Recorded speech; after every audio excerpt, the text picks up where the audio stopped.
അസ്സലാമു അലൈക്കും വറഹ്മത്തുള്ളാ. മതപണ്ഡിതന്മാർക്ക് രാഷ്ട്രീയ കാഴ്ചപ്പാടുകൾ ഉണ്ടാകുന്നത് നല്ലതാണ്. എന്നാൽ രാഷ്ട്രീയ അടിമകളായി മാറുന്നത് അത്ര നല്ല കാര്യമല്ല. രാഷ്ട്രീയമെന്ന് പറഞ്ഞാൽ ഏത് സമയത്തും എപ്പോഴും നിലപാടുകൾ മാറാവുന്ന ഒന്നാണ്. ഇന്നലെ വരെ ശത്രുക്കളായിരുന്നവർ ഇന്ന് ചിലപ്പോൾ മിത്രങ്ങളാകും. ഇന്ന് മിത്രങ്ങളായിരുന്നവർ നാളെ ചിലപ്പോൾ ശത്രുക്കളുമാകും. ഇന്നലെ വരെ ഒരുമിച്ച് നിന്ന് മത്സരിച്ചിരുന്ന ആളുകൾ നാളെ ചിലപ്പോൾ എതിർചേരിയിൽ നിന്ന് പരസ്പരം മത്സരിച്ചേക്കാം. രാഷ്ട്രീയത്തിൽ സ്ഥായിയായ ശത്രുക്കളില്ല. ഇത് രാഷ്ട്രീയക്കാർ പോലും തുറന്നു പറയുന്ന ഒരു പൊതു തത്വമാണ്. അങ്ങനെയുള്ള രാഷ്ട്രീയത്തിൻ്റെ പിന്നാലെ പോയി ന്യായീകരണ തൊഴിലാളികളായി മാറുന്നത് മതപണ്ഡിതർക്ക് യോജിച്ച കാര്യമല്ല. അതിൻ്റെ നാണക്കേട് അവർക്ക് മാത്രമല്ല, മൊത്തം മതപണ്ഡിതർക്കും അനുഭവിക്കേണ്ടി വരുമെന്നതാണ് ഒരു വസ്തുത. ഇപ്പോൾ കേരള യാത്ര കഴിഞ്ഞു. യാത്രയുടെ സമാപന സമ്മേളനത്തിൽ മുഖ്യമന്ത്രിയും പ്രതിപക്ഷ നേതാവും പങ്കെടുത്തു സംസാരിച്ചു. അതാണല്ലോ ഇപ്പോൾ വലിയ വിവാദമായിക്കൊണ്ടിരിക്കുന്നത്. അതിനെ ചുറ്റിപ്പറ്റി സോഷ്യൽ മീഡിയകളിലും മുഖ്യധാരാ മാധ്യമങ്ങളിലുമൊക്കെ നമ്മുടെ പണ്ഡിതന്മാർ രാഷ്ട്രീയം പച്ചയായി പറഞ്ഞുകൊണ്ടിരിക്കുകയാണ്. ചിലർ കമ്മ്യൂണിസ്റ്റ് പാർട്ടിയെ അന്ധമായി ന്യായീകരിക്കുന്ന ന്യായീകരണ തൊഴിലാളികളായി മാറിക്കൊണ്ടിരിക്കുകയാണ്. ജവാദ് മുസ്തഫാവി എന്ന് പറയുന്ന ഒരു ഉസ്താദുണ്ട്, എനിക്ക് പരിചയമുള്ള ആളാണ്. അദ്ദേഹം കഴിഞ്ഞ ദിവസം മാതൃഭൂമി ന്യൂസിൻ്റെ സൂപ്പർ പ്രൈം ടൈം എന്ന് പറയുന്ന അന്തിച്ചർച്ചയിൽ പങ്കെടുത്ത് സംസാരിച്ചു. അദ്ദേഹം സംസാരിക്കുമ്പോൾ ഒരു സഖാവിനെ പോലെ കമ്മ്യൂണിസ്റ്റ് പാർട്ടിക്ക് വേണ്ടി അങ്ങേയറ്റം ന്യായീകരിക്കുന്ന ഒരാളെപ്പോലെയാണ് ആർക്കും തോന്നിപ്പോകുന്നത്.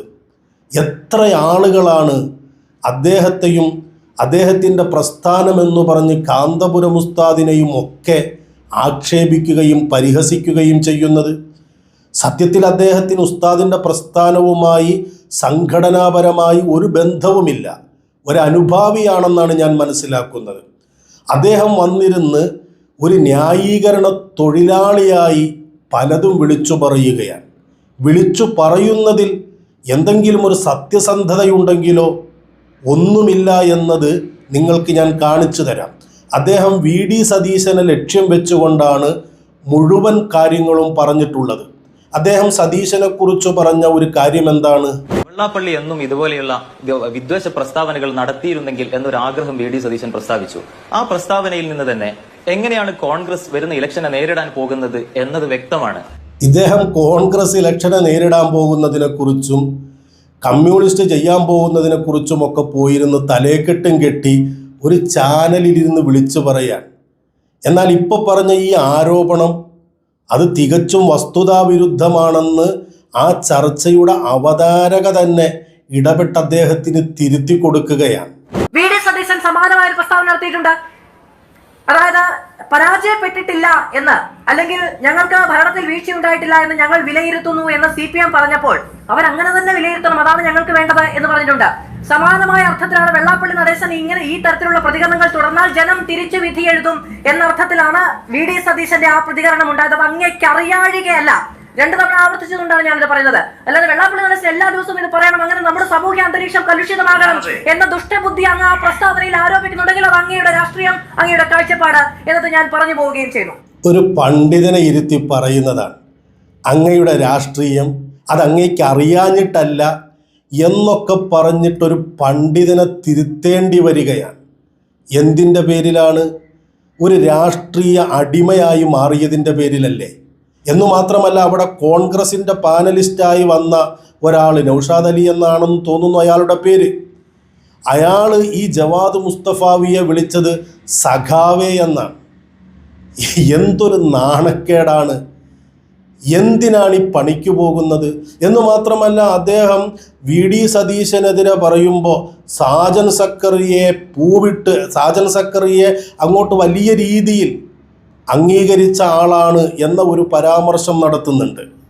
സാജൻ സക്രിയക്കെതിരെ എന്തായാലും സാജൻ സക്രിയ കേരളത്തിൽ ഉണ്ടാക്കിയ വർഗീയ വിദ്വേഷ പ്രചരണങ്ങളുടെ 7 അയലത്ത് വെള്ളാപ്പള്ളി ഇതുവരെ എത്തിയിട്ടില്ല എന്നത് എല്ലാവർക്കും അറിയുന്നതാണല്ലോ. ആ സാജൻ സക്രിയയ്ക്ക് വേണ്ടി ശക്തമായ പ്രസ്താവനയുമായി രംഗത്ത് വന്ന സാജൻ അറസ്റ്റ് ചെയ്ത് കേരളത്തിലെ മതേതര സമൂഹം മുഴുവൻ സന്ദർശിക്കുമ്പോൾ അറസ്റ്റ് ചെയ്ത ഭരണകൂടത്തിനെതിരെ പ്രസ്താവനയുമായി രംഗത്ത് വന്ന ആളാണ് ഈ വി.ഡി. സതീശൻ. ഓ, ഇതൊക്കെ കേരളത്തിലുള്ള എല്ലാവർക്കും അറിയുന്ന കാര്യമാണ്. സാജനെ അറസ്റ്റ് ചെയ്തിട്ട് ഒരു ദിവസം അയാളെ ജയിലിലിടാൻ കഴിഞ്ഞു. ഇവിടെ മതേതര വിശ്വാസികളൊക്കെ സന്തോഷിച്ചു എന്ന് പറയുമ്പോൾ സാജൻ പുഷ്പം പോലെ ജാമ്യം നേടി പുറത്തിറങ്ങിയില്ലേ എല്ലാ കേസിലും. ഒരു ദിവസമെങ്കിലും പിടിച്ചകത്തിടാൻ കഴിഞ്ഞോ? എന്നിട്ട് ആ സാജനെ വി.ഡി. സതീശൻ ചേർത്തു പിടിച്ചു എന്നാണ് ഈ പറയുന്നത്. രാഷ്ട്രീയമാണ്. അവർക്കങ്ങനെ പലരെയും ചേർത്ത് പിടിക്കേണ്ടി വരും, പലരെയും എതിർക്കാൻ വേണ്ടി പലരെയും ഒപ്പം നിർത്തേണ്ടി വരും. അതൊക്കെ കൊണ്ടാണ് നമ്മളിതിൽ തലയിടാൻ പോകരുതെന്ന് പറയുന്നത്. ഇപ്പം ഇദ്ദേഹം കണ്ടോ, സാജൻ സക്രിയയുടെ വിഷയം എടുത്തു വെച്ചിട്ട് വെള്ളാപ്പള്ളിയുടെ പരാമർശത്തെ നിസ്സാരപ്പെടുത്തുകയാണ്. അതിനോട് തുലനം ചെയ്ത് ഇത് നിസ്സാരമാണെന്ന് വരുത്തി തീർക്കാൻ. സാജനും വെള്ളാപ്പള്ളിയും ഒരുപോലെയാണോ? സാജൻ എന്ന് പറയുന്നത് ഒരു യൂട്യൂബർ, അയാൾക്കൊരു സാമുദായിക പിന്തുണയോ അങ്ങനെ ഒരു സമുദായത്തിൻ്റെ നേതാവോ ഒന്നുമല്ല. വെള്ളാപ്പള്ളി നടേശൻ അങ്ങനെയാണോ? അയാളൊരു സമുദായത്തിൻ്റെ നേതാവാണ്.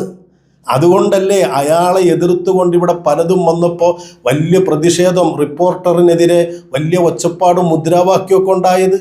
ഇതൊക്കെ നിങ്ങൾക്ക് അറിയുന്ന കാര്യമല്ലേ? അപ്പം വെള്ളാപ്പള്ളി നടേശൻ ഒരു സമുദായത്തിൻ്റെ നേതാവാകുമ്പോൾ ആ സമുദായത്തിൻ്റെ നേതൃസ്ഥാനത്തിരുന്ന് വേറൊരു സമുദായത്തിന് നേരെ നടത്തുന്ന വിദ്വേഷ പരാമർശങ്ങൾ, വർഗീയ പരാമർശങ്ങൾ, അത് സാജൻ പറയുന്നതിനേക്കാളും ഗുരുതരമാണ്. വെള്ളാപ്പള്ളി അത് നിരന്തരം പറഞ്ഞുകൊണ്ടിരിക്കുകയല്ലേ? ഇന്നലെയും പറഞ്ഞില്ലേ? എത്ര നാളായി പറഞ്ഞുകൊണ്ടിരിക്കുന്നു. അയാൾക്കെതിരെ കോൺഗ്രസ്സുകാർ അതുപോലെ മറ്റ് ചിലരൊക്കെ PDP ഒക്കെ കേസ് കൊടുത്തിട്ടുണ്ട്. കേസെടുത്തിട്ടുണ്ട് എന്നതിനപ്പുറം ഒരു ദിവസം ഏതെങ്കിലും ഒരു കേസിൽ അയാളെ അറസ്റ്റ് ചെയ്തിട്ടുണ്ടോ? അറസ്റ്റ് ചെയ്തിട്ടില്ലെന്ന് മാത്രമല്ല, അയാളെ കൊണ്ടു നടക്കാൻ, പൊന്നാടയിട്ട് സ്വീകരിക്കാൻ, അയാളെ ശ്രീനാരായണ ഗുരുവിൻ്റെ മാർഗത്തിലുള്ള ഏറ്റവും വലിയ ഉത്തമ പുരുഷനായി പരിചയപ്പെടുത്താണ്. ഇത് നിസ്സാരമായിട്ട് നിങ്ങൾക്ക് തോന്നുന്നില്ലേ? നിങ്ങളെന്താ ഈ സതീശനെ മാത്രം, സതീശൻ സാജൻ സക്രിയയെ പിന്തുണച്ചത് മാത്രം കാണുന്നത്? ഇതിനെ എന്താ നിസ്സാരപ്പെടുത്തി നിങ്ങൾ സംസാരിക്കുന്നത്? ഇതാണ് രാഷ്ട്രീയ തൊഴിലാളിയായാൽ, ന്യായീകരണ തൊഴിലാളിയായാലുള്ള കുഴപ്പം. എന്നിട്ടോ വി.ഡി. സതീശൻ എന്ന ജമാഅത്തെ ഇസ്ലാമിയുടെ ഉത്തരവാദിത്തം ഏറ്റെടുത്തുകൊണ്ട് ജമാഅത്തെ ഇസ്ലാമി ഇപ്പോൾ നല്ല കുട്ടിയാണ് എന്ന് വെളുപ്പിക്കാൻ വേണ്ടി രംഗത്ത് വന്നത് നമ്മളെല്ലാം കണ്ടതാണ്. വി.ഡി. സതീശൻ വന്നത് മാത്രമാണോ നിങ്ങൾ കണ്ടിട്ടുള്ളത്? വി.ഡി. സതീശൻ വരുന്നതിന് മുമ്പ് ഈ ജമാഅത്തെ ഇസ്ലാമി ആരുടെ കൂടെയായിരുന്നു? ജമാഅത്തെ ഇസ്ലാമിയെക്കുറിച്ച് പത്രത്തിൽ മുഖപ്രസംഗം എഴുതിയിട്ടില്ലേ? ജമാഅത്തെ ഇസ്ലാമിയുടെ വോട്ട് വാങ്ങിച്ചിട്ടില്ലേ? ഇതൊന്നും നിങ്ങൾ കണ്ടിട്ടില്ലേ? നിങ്ങൾക്കെന്താ ഈ വി.ഡി. സതീശൻ ജമാഅത്തെ ഇസ്ലാമിയെ വെളുപ്പിച്ചത് മാത്രം എന്ന് മാത്രമല്ല, അയാൾ പറഞ്ഞ ഒരു വാക്കുണ്ട്, വി.ഡി. സതീശൻ ജമാഅത്തെ ഇസ്ലാമിയുടെ തന്തയാവുകയാണെന്ന്. അതിനപ്പുറത്തിരിക്കുന്ന കോൺഗ്രസിൻ്റെ പാനലിസ്റ്റ് ചോദ്യം ചെയ്ത് അവതാരക ഇടപെട്ടു, ഇയാൾക്ക് പിൻവലിക്കേണ്ടി വന്നു. ആവേശത്തിൻ്റെ പുറത്ത് പറഞ്ഞത്. ഇങ്ങനെ രാഷ്ട്രീയ തൊഴിലാളിയാകാൻ പറ്റൂ ഉസ്താദെ? എത്ര മോശമാണ്. ഇവിടെ കോൺഗ്രസ് ജമാഅത്തെ ഇസ്ലാമിനെ കൂട്ടുപിടിച്ചിട്ടുണ്ടെങ്കിൽ കമ്മ്യൂണിസ്റ്റുകാരും പിടിച്ചിട്ടുണ്ട്. ഇതൊക്കെ രാഷ്ട്രീയമാണ്. അവരെന്തും ചെയ്യും. വോട്ടാണ് ലക്ഷ്യം. ഇവിടെ കമ്മ്യൂണിസ്റ്റുകാർ അത്ര വലിയ മതേതരവാദിയാണോ? ഇപ്പം ഇന്നലെ നമ്മുടെ മന്ത്രി സജി ചെറിയാൻ പറഞ്ഞത് എന്താണ്? മലപ്പുറത്തും കാസർഗോഡും ജയിച്ചവരുടെ പേരുകൾ നോക്കിയാൽ വർഗീയ ധ്രുവീകരണമുണ്ടോ എന്നറിയാം.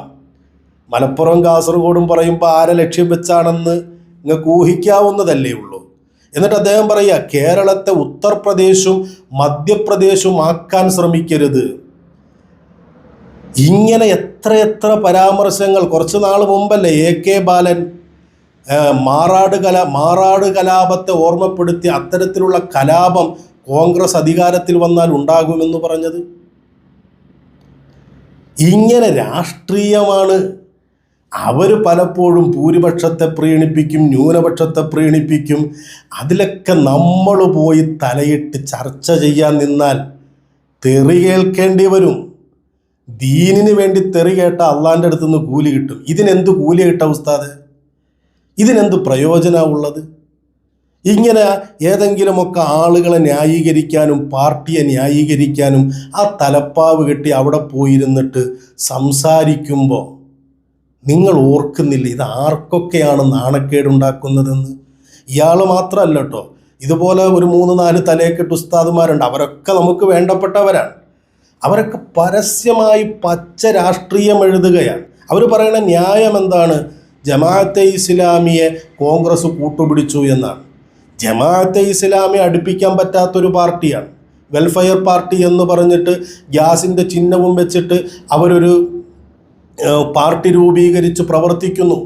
എന്താണ് അവരുടെ മുൻകാല നിലപാടുകളെന്നൊക്കെ എല്ലാവർക്കും അറിയാം. മതരാഷ്ട്രവാദികളാണ്, വോട്ട് ചെയ്യുന്നത് ശിർക്കാണെന്ന് എഴുതിയവരാണ്. അങ്ങനെയുള്ള പാർട്ടിയെ കൂടെ കൂട്ടൽ അല്ലെങ്കിൽ മാറ്റി നിർത്തൽ, അതൊക്കെ വോട്ടിന് വേണ്ടി കാലാകാലങ്ങളിൽ തരാതരം പോലെ രാഷ്ട്രീയക്കാരെല്ലാം ചെയ്തിട്ടുണ്ട്. ഞാൻ പറയുന്നത് അതൊക്കെ രാഷ്ട്രീയമാണ്. നമുക്കൊരു രാഷ്ട്രീയ കാഴ്ചപ്പാടുകൾ ഉണ്ടാവണം. അതിനകത്ത് നിന്ന് നമ്മുടെ വോട്ട് നമ്മൾ ചെയ്യണം. സംഘടനയിലുള്ള ആളുകളാണെങ്കിൽ സംഘടനാപരമായ നിർദ്ദേശങ്ങൾ കിട്ടുന്നതിനനുസരിച്ച് പ്രവർത്തിക്കണം. അതിനപ്പുറം നമ്മളൊരു രാഷ്ട്രീയക്കാരുടെ അടിമകളായി മാറി ന്യായീകരണ തൊഴിലാളികളെപ്പോലെ ചാനലിലും സമൂഹ മാധ്യമങ്ങളിലുമൊക്കെ ഇടപെടുന്നത് നാണക്കേടാണ്. ഈ തലയെക്കെട്ടും കെട്ടിയിട്ടാകുമ്പോൾ വളരെ മോശമാണ്. വേദനയോടുകൂടി പറയാണ്, നിങ്ങളൊന്നും ഈ പണി ചെയ്യല്ലേ. നമുക്ക് നമ്മൾ പഠിച്ച ഇൽമ് അതിൻ്റെ ഹിദ്മത്തുമായിട്ട് എന്തെല്ലാം ഇവിടെ ചെയ്യാനുണ്ട്, എന്തെല്ലാം നമുക്ക് സമൂഹത്തോട് പറയാനുണ്ട്. പിന്നെ എന്തിനാണ് ഈ ന്യായീകരിക്കാൻ വേണ്ടി ഇങ്ങനെ അടിമകളെപ്പോലെ പണിയെടുക്കുന്നത്? ചിന്തിക്കാൻ വേണ്ടി പറഞ്ഞതാണ്, വേദനയുണ്ട്, അതുകൊണ്ട് പറയുന്നതാണ്. വസ്സലാമു അലൈക്കും വറഹ്മത്തുള്ളാഹി.